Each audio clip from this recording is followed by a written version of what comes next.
Hello दोस्तों, आप लोगों को अलमदद ऑनलाइन क्लासेस में स्वागत है, वेलकम है, खुशामदीद है। आज हम एक नए क्लास लेकर के आपके सामने आए हैं और हमारा सेशन है जो आपका अध्याय है, आपका 11वां अध्याय है। हिंदी गोधले क्लास 10th का 11वां अध्याय आज लेकर के आए हैं बाबू। और आप लोग अगर 1 से लेकर के आपने 10 तक अगर हिंदी गोधले काव्यखंड का अगर चैप्टर नहीं देखा है तो जाकर के इसी यूट्यूब चैनल पे अलमदद ऑनलाइन क्लासेस पे आप लोग जाकर के देख लें बाबू। हम पूरा प्रयास कर रहे हैं आप लोग के हिंदी जो काव्य खंड है उसके पूरे आज है जो एक चैप्टर ख़त्म हो जाएगा, उसके बाद फिर अगले दिन है जो एक चैप्टर आपको देंगे और उसका ऑब्जेक्टिव क्वेश्चन भी और सब्जेक्टिव क्वेश्चन भी नेक्स्ट वीडियो में आपको मिलेगा। तो चलिए मेरे दोस्तों, हम क्लास शुरू करते हैं। देखिए अध्याय 11 है, लौट कर आऊँगा फिर। देखिए ये जो कवि होते हैं बाबू बहुत ही अमेजिंग करते हैं और ये कहते हैं कि लौट कर आऊँगा, इससे एक कविता लिखते हैं। और इस कविता के लेखक कौन है बाबू या कवि कौन है? तो जीवनानंद दास। तो सबसे पहले हम पढ़ेंगे जीवनानंद दास की कवि परिचय, उसके बाद हम लोग चले बाबू कविता का पूरा व्याख्या करेंगे। तो जीवनानंद दास एक बांग्ला के सम्मानित एवं चर्चित कवि हैं बाबू। अगर पूछेगा क्वेश्चन आपको आ सकता है कि जीवनानंद दास कैसे कवि, कहाँ के कवि हैं? तो जीवनानंद दास बांग्ला के कवि हैं या बंगाल में इनको इतना ज़्यादा चर्चित या फेमस थे कि वे बांग्ला के कवि कहलाने लगे और बंगाल में ही लौट कर आने की बात करते हैं। और इतना गिर जाते हैं बंगाल में आने की, इतना ये गिर जाते हैं, इतना बंगाल से और बंगाल की नदियाँ से, बंगाल की चीज़ों से इनको प्रेम हो जाता है बाबू।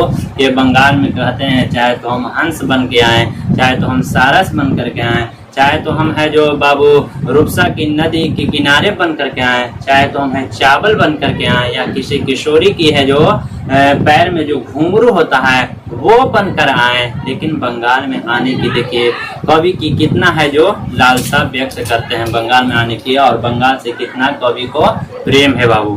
तो पहले कवि परिचय में पढ़ लेते हैं, उसके बाद है जो लौट कर आऊँगा फिर कविता जो है उसको पढ़ेंगे। बिल्कुल कविता में आपको बहुत मजा आएगा दोस्तों, तो शुरू से बने रहिएगा।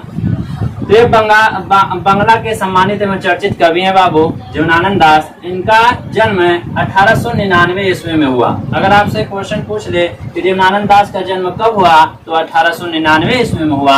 आगे चलेंगे, ये सिर्फ 55 साल के थे बाबू तब इनके साथ दुर्घटना हुआ, यानी कि इनका निधन हो गया 55 साल में ही। 55 साल की उम्र में इनका निधन एक दुर्घटना में हुआ बाबू। पूछेगा कि जीवनानंद दास कितने साल की उम्र में निधन हो गया था, तो 55 साल की उम्र में। और सन इनका क्या है, तो सन 1954 ईस्वी में इनका निधन हो गया बाबू। और कितने साल के थे कि जीवनानंद दास का निधन हो गया, तो 55 साल में ही इनका निधन हो गया बाबू, एक दुर्घटना में, कह सकते हैं एक एक्सीडेंट में। आगे चलेंगे तो ये याद रखेंगे बाबू। आगे निधन से पहले प्रकाशित काव्य संकलन 6 है, मतलब निधन से पहले जीवनानंद दास का जब निधन नहीं हुआ था, जीवन जी रहे थे, तो उस जीवन जीने के क्रम में इनका 6 काव्य संकलन है बाबू। 6 काव्य संकलन को इन्होंने प्रकाशित किया है। वो पहला है झरा पालक, पहला है झरा पालक, दूसरा धूसर पांडुलिपि, तीसरा है बाबू वनलता सेन। बहुत ही इम्पोर्टेंट है आपके लिए, वनलता सेन बहुत पूछा गया है बहुत बार बाबू। महापृथ्वी ये भी इम्पोर्टेंट है आपका। सातती तरार तिमिर और जीवनानंद दासेर श्रेष्ठ कविता, ये जो है बाबू आपका वनलता सेन और जीवनानंद दासेर श्रेष्ठ कविता। और झरा पालक भी पूछा गया है आपको बाबू बहुत बार आपके क्वेश्चन में। धूसर पांडुलिपि उतना बार नहीं पूछा गया है, तो उसमें याद रखने की जरूरत ये है कि आप पूछेगा कि निधन से पहले जो जीवनानंद दास का काव्य संकलन प्रकाशित हुआ है उसका नाम बताइए, तो हम कहेंगे कि झरा पालक है, उसके बाद वनलता सेन है, महापृथ्वी है, ये भी याद रखेंगे, महापृथ्वी का नाम रखेंगे। जीवनानंद दासेर ये श्रेष्ठ कविता के नाम से है और सातती तरार तिमिर भी है। लेकिन आप याद रखेंगे, इसमें 4 याद रखेंगे तो एक न एक क्वेश्चन आपको एग्जामिनेशन हॉल में टकरा सकता है बाबू। ठीक है। तो आगे चलेंगे। निधन के बाद रूपसी बांग्ला है, बेला अबेला काल बेला है, मन विहंगम है और आलोक पृथ्वी है। आलोक पृथ्वी, तो रूपसी बांग्ला को याद रखेंगे, इसमें बेला अबेला काल बेला को याद रखेंगे और आलोक पृथ्वी को याद रखेंगे। यानी कि निधन के बाद इनका 4 काव्य संकलन प्रकाशित हुआ है बाबू, जिसमें है रूपसी बांग्ला, बेला अबेला काल बेला, मन विहंगम है और आलोक पृथ्वी है। क्लियर। आगे चलेंगे। निधन के बाद लगभग 100 कहानियां और 13 उपन्यास भी प्रकाशित हुआ। ये बहुत इम्पोर्टेंट है बाबू कि पूछेगा आपसे कि जीवनानंद दास का जब निधन हो गया था तो कितने उपन्यास और कितना कहानियां है जो प्रकाशित हुआ बाबू, तो कहेंगे कि जब निधन हो गया था जीवनानंद दास का तो इनका है जो 100, यहाँ पढ़ी देखिएगा, 100 कहानी इनका प्रकाशित हुआ था निधन के बाद और 13 उपन्यास इनका प्रकाशित हुआ है बाबू। तो याद रखिएगा कि निधन के बाद, जीवनानंद दास के निधन के बाद 100 कहानियां और 13 उपन्यास भी प्रकाशित हुआ है बाबू। ये इम्पोर्टेंट है, ये थोड़ा सा याद रखेंगे। बनलता सेन, ये भी आपका इम्पोर्टेंट है बाबू कि बनलता सेन शीर्षक कविता को रविन्द्रोत्तर युग की श्रेष्ठतम प्रेम कविता की संज्ञा दी गई है। मतलब रविन्द्रोत्तर युग की श्रेष्ठतम प्रेम कविता की संज्ञा किस है, काव्य संकलन को दिया गया है। तो बनलता सेन कहेगा कि जीवनानंद दास का वो कौन सा कविता है जिस पर है जो रविन्द्रोत्तर युग श्रेष्ठतम प्रेम की कविता की संज्ञा दी गई है, तो हम कहेंगे बनलता सेन। क्लियर बाबू। तो इसको भी आप इम्पोर्टेंट मानेंगे और याद रखेंगे। आगे चलेंगे। निखिल बंग रविंद्र साहित्य सम्मेलन के द्वारा बनलता सेन को 1952 ईस्वी में श्रेष्ठतम काव्य ग्रंथ का पुरस्कार दिया गया है। देखिए बाबू, बनलता सेन बार बार इनका काव्य संकलन काव्य ग्रंथ आ रहा है, तो ये काव्य संकलन जरूर याद रखेंगे कि बनलता सेन है जो 1952 ईस्वी में है जो श्रेष्ठतम काव्य ग्रंथ का पुरस्कार प्राप्त है। श्रेष्ठतम काव्य ग्रंथ का जो कविता है वो है जो कब प्रकाशित हुआ, 1952 ईस्वी में, और इस पर है जो श्रेष्ठतम काव्य ग्रंथ का है जो पुरस्कार प्राप्त है।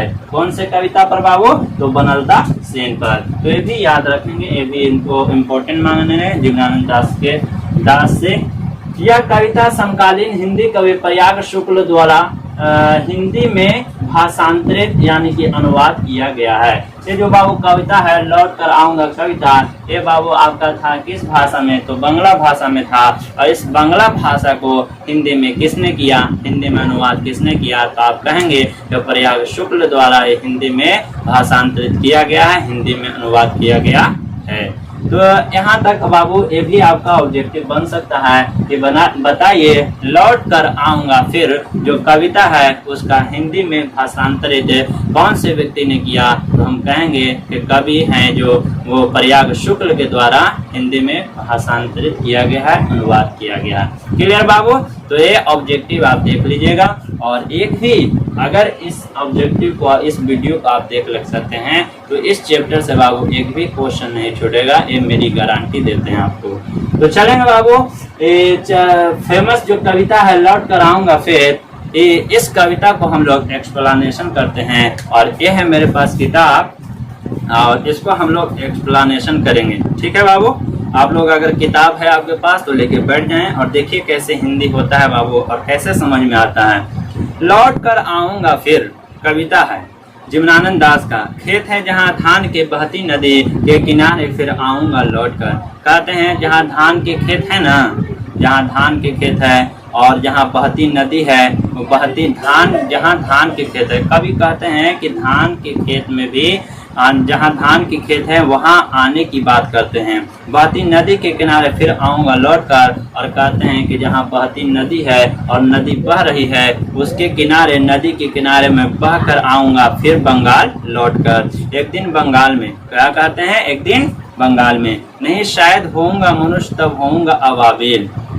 कहते हैं कि जब मेरा मनुष्य, मैं मनुष्य हूँ और जब मेरा निधन हो जाएगा, मेरा है जो बाबू जब निधन हो जाएगा तो मैं चाहे तो शायद मतलब आशंका किए हैं कि शायद मैं होऊंगा मनुष्य, और अगर मनुष्य नहीं होऊंगा तो मैं एक अबाबिल होऊंगा। अबाबिल आप लोग जानते ही हैं बाबू, अबाबिल एक क्या है, तो अबाबिल भी आपका एक प्रसिद्ध काली छोटी चिड़िया जो उजाड़ मकानों में रहती है या पांडकी में रहती है। तो एक अबाबिल एक फेमस चिड़िया का नाम है बाबू। तो कहते हैं कि अगर मैं मनुष्य नहीं होऊंगा तब होऊंगा अबाबिल, यानी कि चिड़िया होऊंगा, या फिर कौवा उस भोर का फूटेगा नई धान की फसल पर। और कहते हैं कि अगर मैं मनुष्य नहीं होऊंगा तो मैं अबाबिल होऊंगा, और मैं अबाबिल भी नहीं होऊंगा तो कौवा जो भोर में जब फसल फूटती है, धान की फसल जब फूटती है बाबू, तो उस समय जो फसल पर जो कौवा मंडराता है वो मंडरा करके मैं बंगाल में आऊंगा। देखिए बाबू क्या क्या है जो कवि है जो बंगाल में आने के लिए क्या क्या बन करके आने के लिए बात करते हैं कि चाहे तो मैं मनुष्य नहीं रहूंगा तो कौवा भी बन करके आऊंगा, कहाँ, बंगाल में, या और फिर मैं कौवा नहीं हुआ तो अबाबिल भी बन करके है जो बंगाल में आऊंगा, लेकिन आऊंगा। कोहरे के पालने से कटहल की छाया तक भरता पेंग आऊंगा एक दिन। कहते हैं कि जो वो कोहरा होता है, यानी कि धुआं धुआं जो बाबू गिरता है ठंडे के दिनों में, तो देखते हैं कि कोहरा बहुत कुहासा रहता है, उसमें हम कई आदमी को भी देख भी नहीं सकते हैं, रास्ता भी बढ़िया से नहीं दिख पाता है आगे वाला रास्ता बाबू। तो कहते हैं कि कोहरे के पालने से कटहल की छाया तक, यानी कि कोहरा जब पालता है पूरा छा जाता है तो उसमें कोहरे में भी मैं ही होऊंगा। और कहते हैं कि कटहल की छाया तक, मतलब कटहल का जो पेड़ रहता है और उसका छाया जो रहता है, प्रतिबिंब जो बनता है बाबू, उस प्रतिबिंब में कहते हैं कि पेंग भरते हुए इस तरह से ऊपर नीचे जिस तरह से क्या पक्षी वगैरह करता है, ऊपर नीचे करके अपना पाँव से हिला करके उड़ता है, तो उस तरह से कहते हैं कि मैं पेंग भरते हुए आऊंगा एक दिन, कहाँ, बंगाल में। देखिए बाबू क्या क्या कहते हैं कभी कि मैं कटहल की छाया बनकर बंगाल में आऊंगा और पेंग भरता हुआ बंगाल में आऊंगा, और कोहरे के पालने से, मतलब कोहरा जो पाला हुआ रहता है उसमें में भी मैं आऊंगा, लेकिन एक दिन बंगाल में आऊंगा।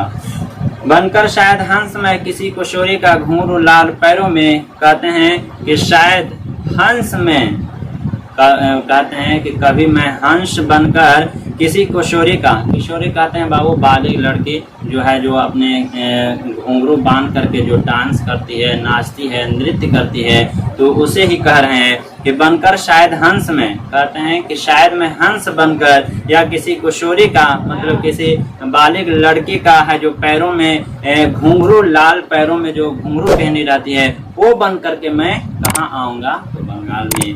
तैरता रहूंगा बस दिन दिन भर पानी में, गंध जहाँ होगी भरी घास की, कहते हैं कि तैरता रहूंगा बस दिन दिन भर पानी में, और जब मैं बंगाल में आऊंगा तो दिन दिन भर पानी में तैरता रहूंगा, दिन दिन भर नदी में तैरता रहूंगा, जब मनुष्य नहीं रहूंगा तब।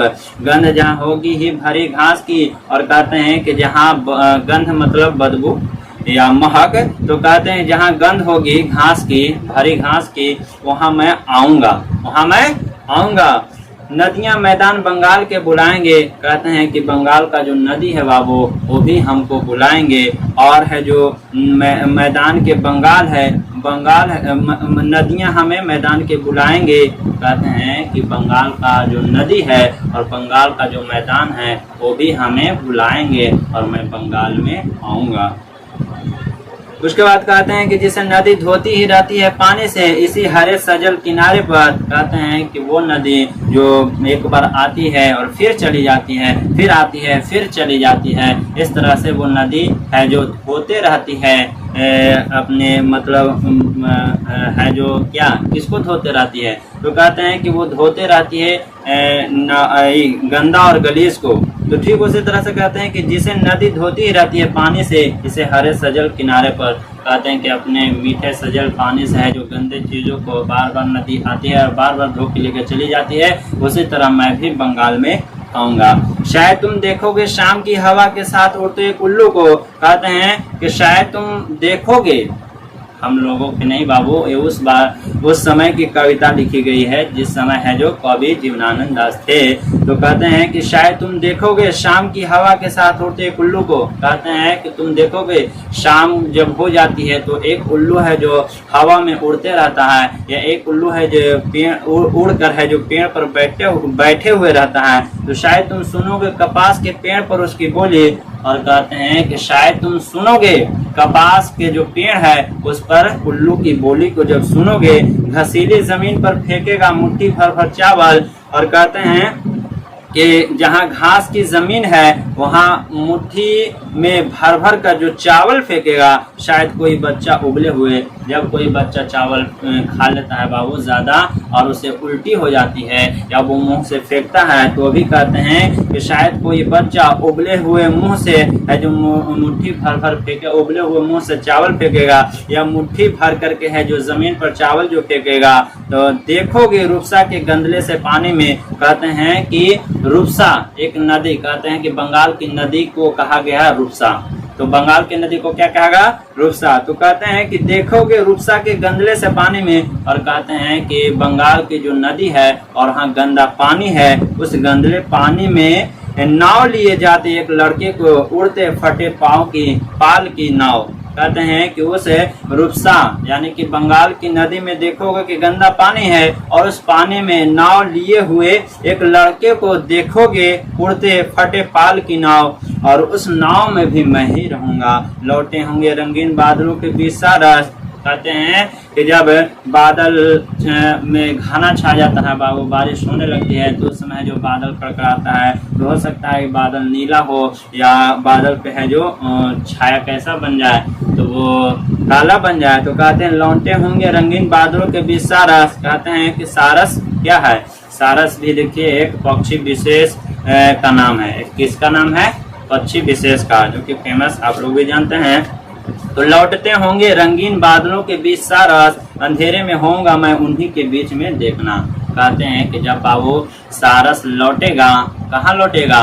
जब वो सारस सुबह चला जाता है अपने है जो घर से, और जब बाद में फिर उसी घर में लौटता है, और जब रंगीन बादल के बीच लौटता है, और जब अंधेरा में, तो उसी अंधेरा में मैं हूँ उन्हीं के बीच होऊंगा। कहते हैं कि जिस प्रकार है जो सारस अपने घर को छोड़ करके दिन में है जो खाने की तलाश में जाता है, और उधर से फिर लौट करके रंगीन बादलों के बीच में जो आता है अंधेरे में, तो उस अंधेरे में मैं ही रहूंगा, और उस अंधेरे में मैं रह करके है जो बंगाल में आऊंगा, लेकिन बंगाल में आऊंगा। तो इस तरह से बाबू कविता था। बिल्कुल बंगाल में आने की है जो कवि की इतना आलसा होती है, अभिलाषा होती है, इतना तमन्ना होती है कि वो बोलते हैं, कवि बोलते हैं कि मैं बंगाल में चाहे तो सारस बन के आऊँ, चाहे उल्लू बन के आऊँ, चाहे तो है बाबू है जो मतलब चावल बन के आऊँ, या किशोरी के घुंघरू में है जो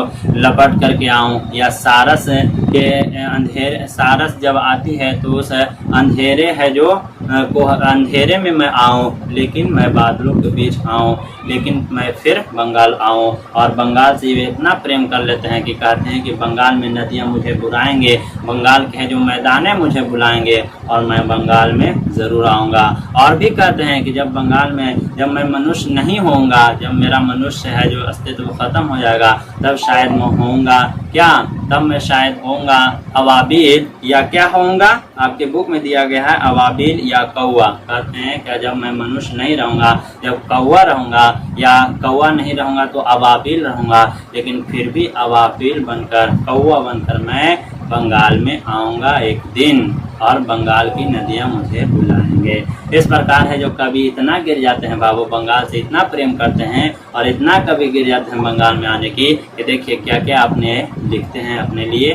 तो इस तरह प्रकार आपका ये जो कविता था, कविता का एक्सप्लेनेशन था, व्याख्या था, वो समाप्त हो गया बाबू। और कैसा लगा वीडियो ये आप ज़रूर बताएंगे। बाकी के लिए इसका ऑब्जेक्टिव और सब्जेक्टिव एक अगले नेक्स्ट वीडियो में मिलेगा। बाकी के लिए इतना ही।